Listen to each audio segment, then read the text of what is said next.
number 2, but I wasn't sure if it's some other county beat us for 2 when we were 3. And that's because of the amounts of components and things that we make in this county. So that's why the emphasis is on wind, because the technology isn't new. It's across the world it's being used.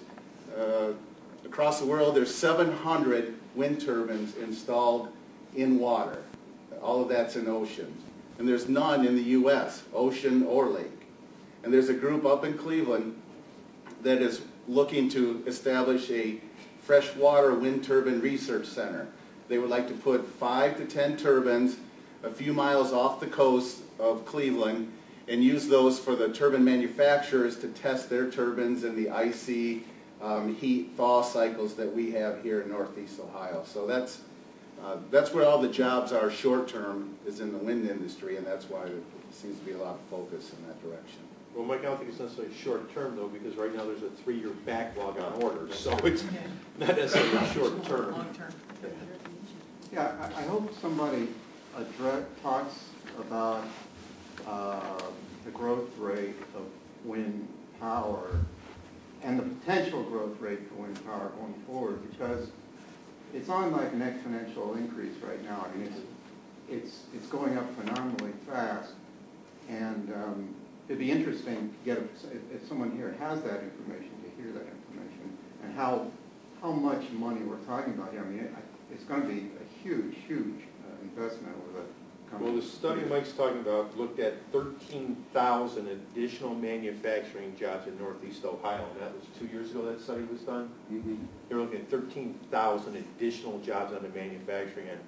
Now, on the usage of it, you got to remember, Ohio was the 26th or 27th state to pass legislation in their energy bill, so we're about midline. We weren't out in front. We don't have the policies that New York has or Pennsylvania has pushing to do the alternative energy. So we're a little bit behind. That's where we had at one point, there were actually leases on properties all over the state of Ohio from wind turbine manufacturers to put in wind farms. What happened, Pennsylvania passed their legislation, so they're now doing manufacturing. If you drive up Pennsylvania, you'll see them all the way down 80 and 76. They got ahead of it, so the manufacturers, Vestas, Gamesa, GE, they jumped ship from Ohio because we weren't there yet. And their hope was once they went to Pennsylvania, they could offset the legislation in Ohio that they could buy it from out of state, meeting the requirements of using renewable energy. It didn't work out that way in the final legislation, hopefully, thankfully. But yeah, there's been a whole lot of movement. Again, we were 26th or 27th in passing legislation. We weren't out in front of this, so nobody ever sees a need for it until utility prices start to go up. It's the same with gasoline. Nobody thinks about having fuel-efficient cars and getting 35 miles a gallon. So gas is $4 a gallon instead of $1.90 or 95 today. Nobody's talking about quit driving their SUVs now. So I mean, it's always based on a need. Hence the need for planning. Correct, exactly. That's why that's why I said I like being here for a master planning meeting. It's nice to plan what you're going to do going forward, because then there's less slips and falls. You talked about basically the manufacturing of wind turbines. There's a lot more to it. Research and development, engineering, and all that. And really, we've got a sample one down at the downtown Cleveland there. It's not really even tall enough to generate a lot of power. You're not going to attract the research and development. You're not going to attract the engineering, the brains behind the whole thing, unless we get behind it. Is there any effort statewide or countywide to get behind wind energy, for use here, not just for manufacturing? Well, we've been able to work. Again, it's been a slow process. The energy bill just got passed a year ago. We've been working with a lot of companies. The manufacturing end is our base. Okay, that's what makes Lorain County attractive to those entities, is our manufacturing capability. Along with that, as I spoke earlier, we got to do a regional approach to our ordinances. We have to be all on the same page of deciding what we're going to allow or not allow. So when we do have somebody who approaches us and they come up to the growth partnership and say, you know what, we are an installation company.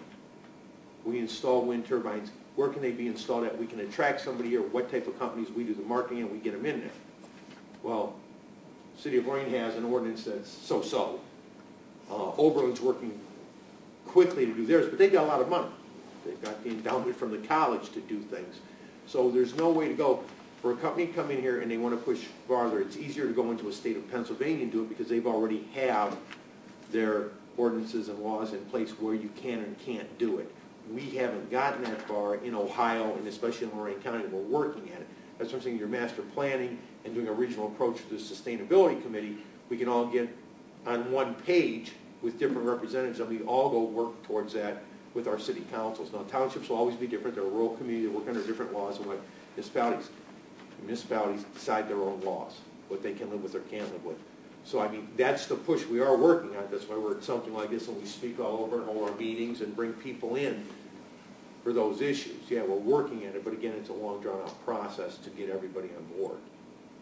Does that process involve reaching out to some of the states that have been early leaders and have established those zoning ordinances and learning what they did? Well, we've had it from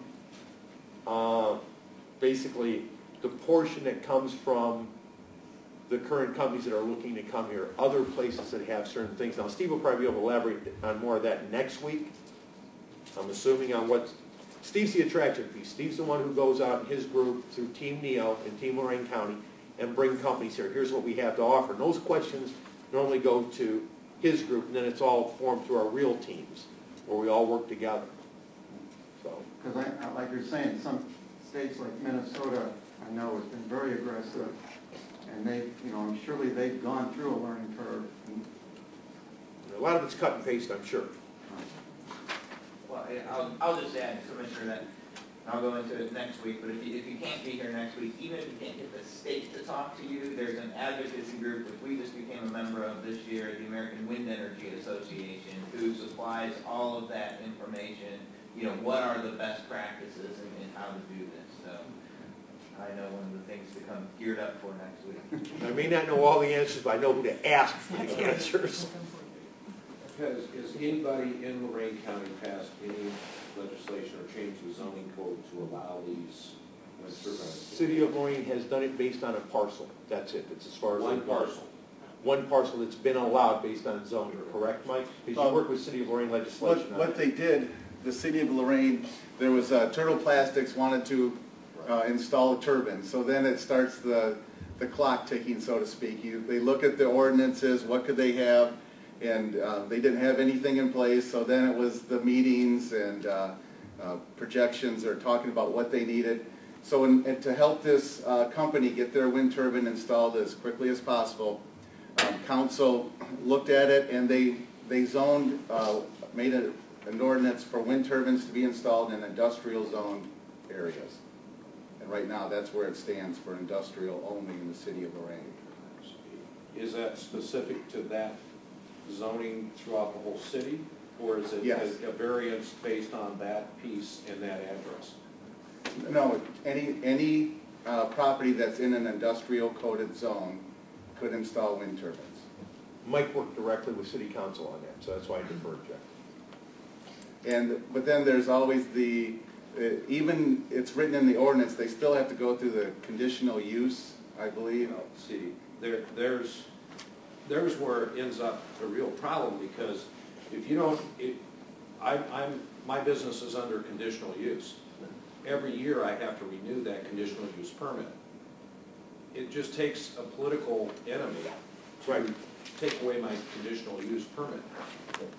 So if we're truly looking at wind turbines, and are truly giving Steve an opportunity to go out and attract these companies, as communities, we need to address permanency when it comes to the zoning code and to the issue. And I think you're alluding to that, but Mike, you're exactly right. When you get a conditional use, that can be changed tomorrow, where zoning code doesn't change as quickly.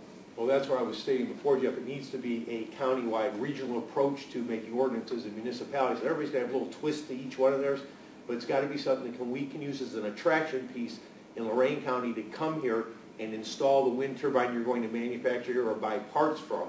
It's got to be a countywide effort to do that. We're working on it, starting it up. Again, this stimulus package, everybody knows, has been the